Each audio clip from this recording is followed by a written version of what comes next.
It's October 2030, and a student named Maya is sitting in a law firm conference room being offered her third job before she's finished her last semester. She graduated with zero debt. She passed the bar on her first attempt, and the school that made all of that possible was ranked in the low 60s when she enrolled. It was the kind of school that most applicants ignore.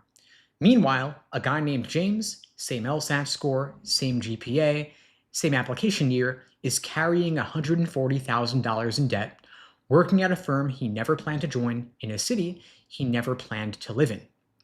Same starting point, same year, but opposite outcomes.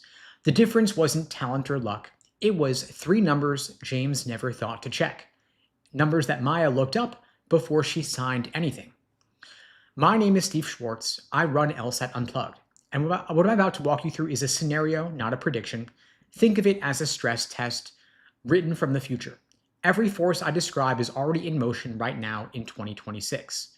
I'm going to show you two fictional law schools, Greystone Law and Westfield Law.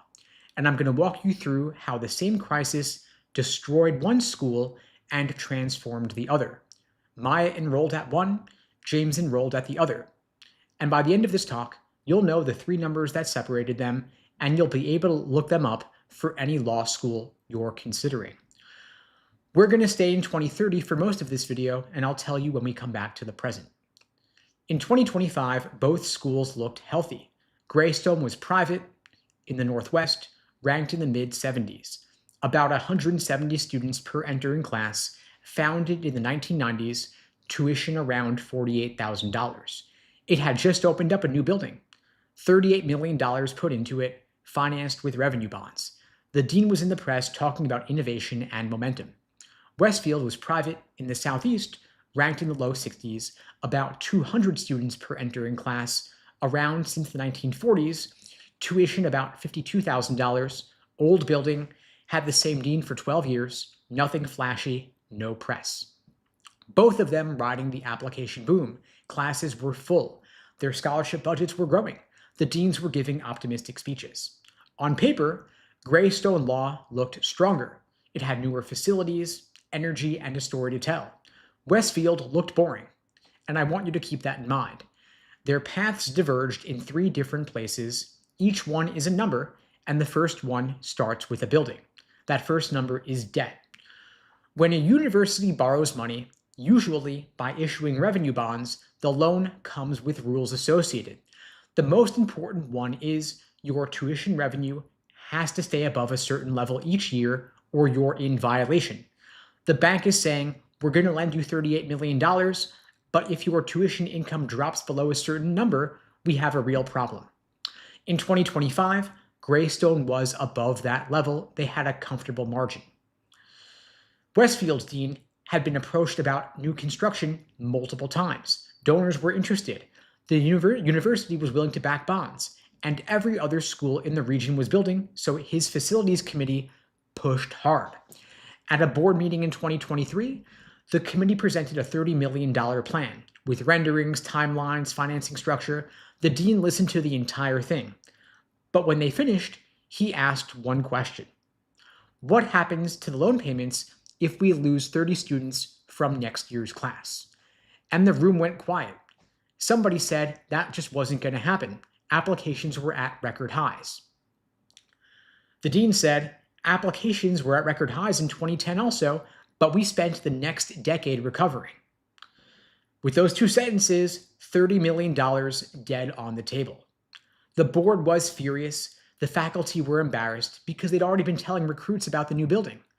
A professor told me later that the dean became the least popular person on campus for about 2 years. And nobody was calling him a genius, not yet. Greystone owed $38 million and Westfield owed nothing.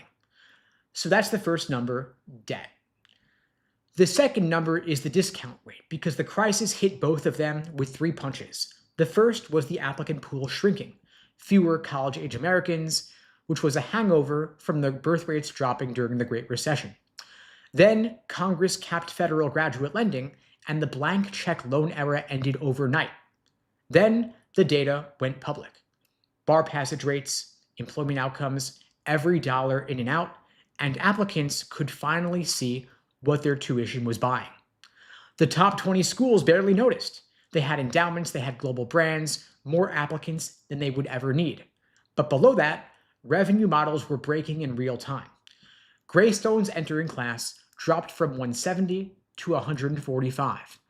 To fill even those seats, the school had to offer bigger scholarships. The average tuition discount jumped from 40% to 55% in a single year. Revenue collapsed below $11 million, below the covenant floor, below the requirement. That one number was all it took, and so as a result, they were in big trouble. Westfield lost students too. They went from 200 students to 175. But its dean had been managing the discount rate for years. He knew Westfield couldn't compete for 170 plus LSAT scores against higher ranking schools, so he'd stopped trying. He built the revenue strategy around students from the 158 to 164 range, students who could get modest money at higher ranked schools or significant money at Westfield. When the squeeze came, Westfield didn't have to slash prices to fill seats. Its discount rate went from 42% to 48%. It was a minor bump, was not a total collapse. And that's the second number, the discount rate. How much of its sticker price the school is actually collecting. A school discounting aggressively to fill seats is running out of room, but a school that has been disciplined has a real cushion. Now, here's what this meant for Maya. Westfield's positioning is why she got the offer she got. She got full tuition plus a $5,000 living stipend. So she was getting paid to go to law school. And the school, of course, was not being generous. This was part of its strategy. It wanted students in Maya's LSAT range because they were the students it could recruit without destroying its budget. Maya was their strategy. In contrast, James got a half scholarship at Greystone, and it felt like validation. What he didn't realize was that Greystone was offering him the most it could afford, and it wasn't enough to keep the institution running. Now, the third number we got to keep in mind here is the full pay percentage, and nobody talks about that number. At most law schools outside the top 20, roughly 25 to 30% of the entering class pays close to full tuition. These are often students with lower LSAT scores who don't even qualify for merit scholarships at all.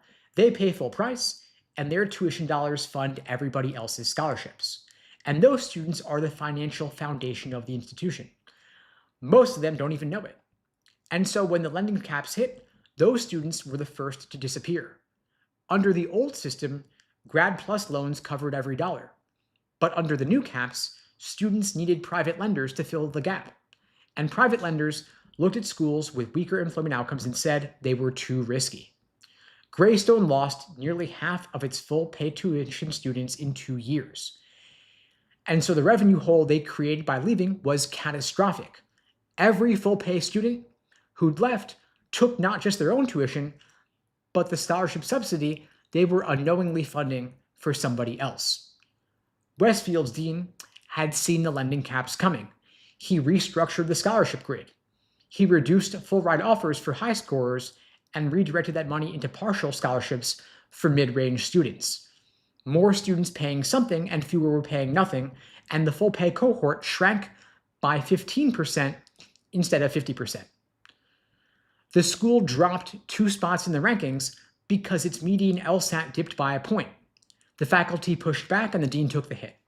And so that's the third number, full pay percentage. What share of the class is paying close to sticker price and how fast it's shrinking. A school can, of course, survive declining enrollment to some extent, and it can survive discounting to some extent. But the school cannot survive losing the students who fund everyone else. So the debt, the discount rate, and the full pay percentage, those are the 3 numbers we got to look at. And I'm going to show you exactly where to find them right now. But first, I've got to finish this story because what happened next is the part that matters most if you're choosing a law school this year.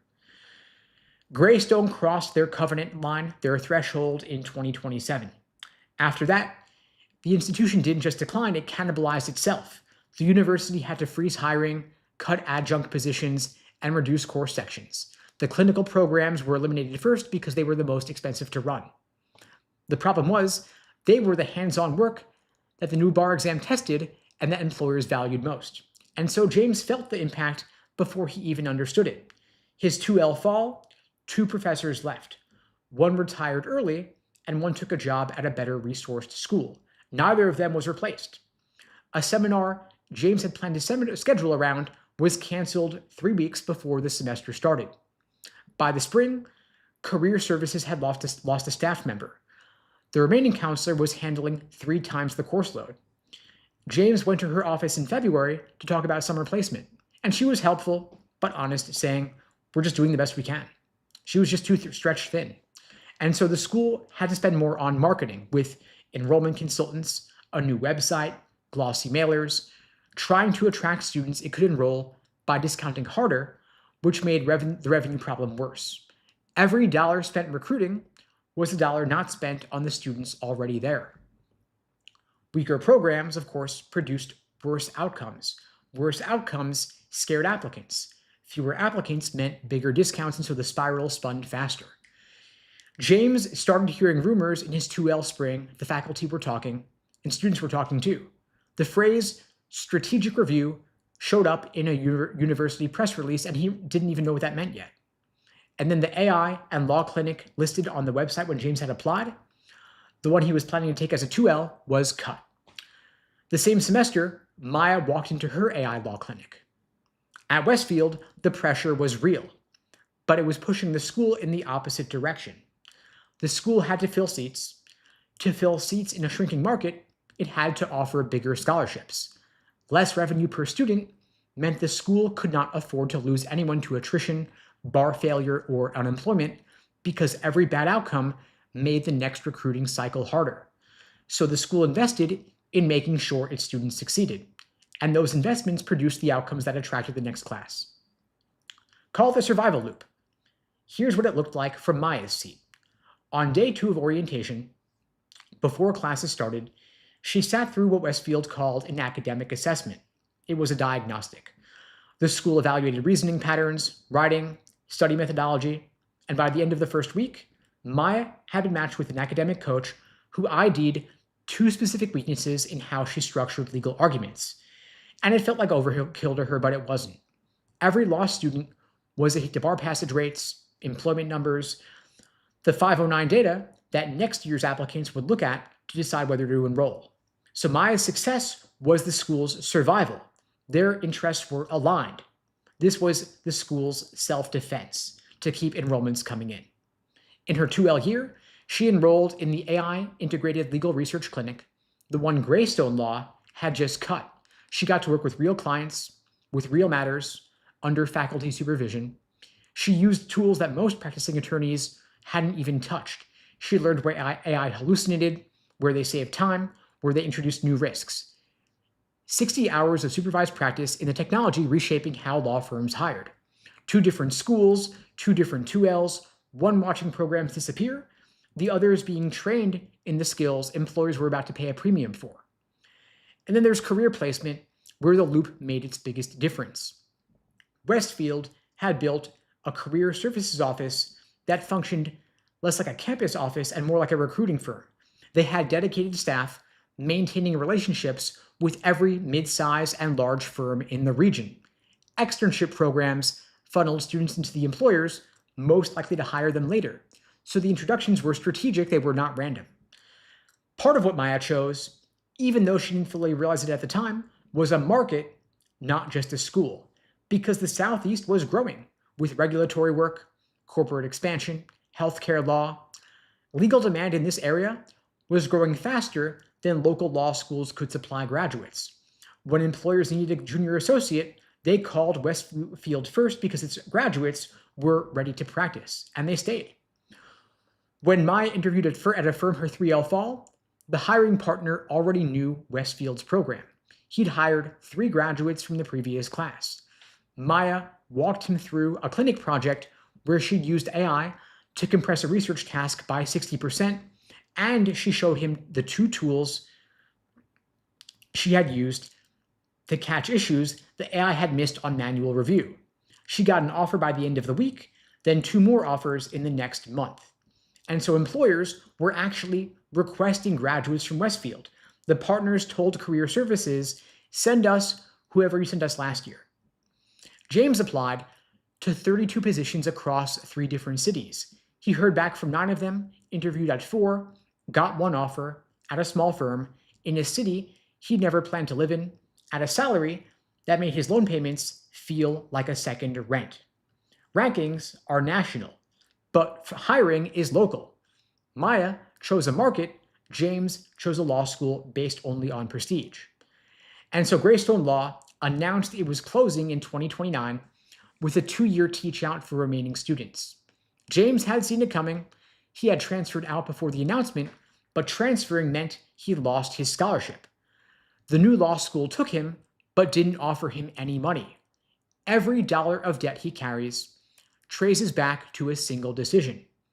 And the 3 numbers he never checked, but they'd always been available in those 509 reports if only he thought to look. Now, there was another student at Greystone, a guy who had moved his family across the country for a full tuition scholarship. He said, "They recruited me.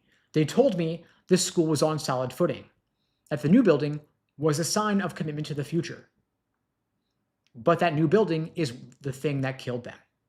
And he was one of the students who couldn't transfer cleanly. Some schools would not accept his credits. He graduated a semester late, carrying $80,000 in debt he had never planned for. Meanwhile, Westfield was absorbing transfer students from schools like Greystone. They had stable finances, more capacity, bridge scholarships, and so they grew while the others shrank. Between 2026 and 2030, Westfield climbed 9 spots in the rankings because their metrics were measuring real things, and those real things were improving.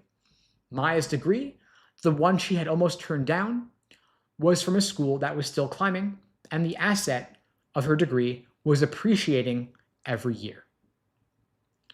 Now, I want to go back in time to the moment that separated Maya and James, because it wasn't a complicated moment. They had applied to law school the same fall with similar numbers.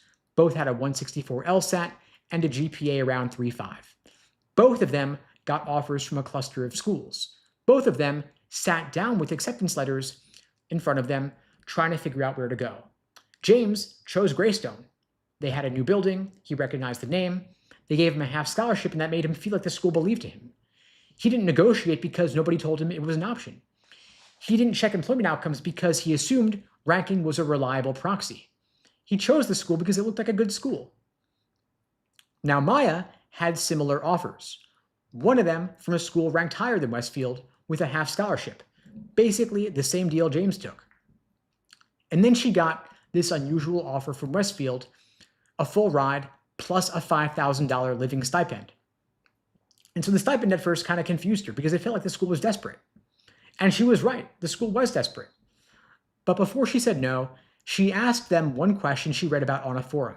She asked, what percentage of graduates are employed in full-time legal jobs 10 months after graduation?